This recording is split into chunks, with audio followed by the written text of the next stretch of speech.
Жылдам хабарнама шұғыл дерек. Қорқынышты уақиға.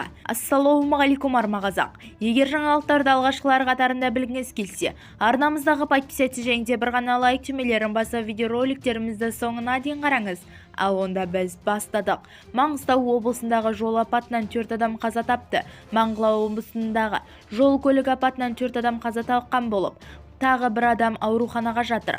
Оқиға 25 ақпан сағат 11:42 шамасында Сай Өтес Бейтау облыстарындағы тас жолдарда 383 шақырымында болған. Жол апатынан 2003-2004 жылғы 4 жігіт көз жұмғаны, тағы бір адам Бейнеу аудандық ауруханаға жеткізілгені хабарланды.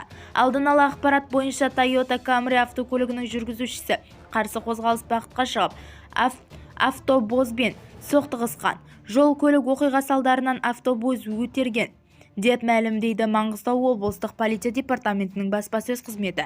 Бізді тамашалауды жалғастырыңыз.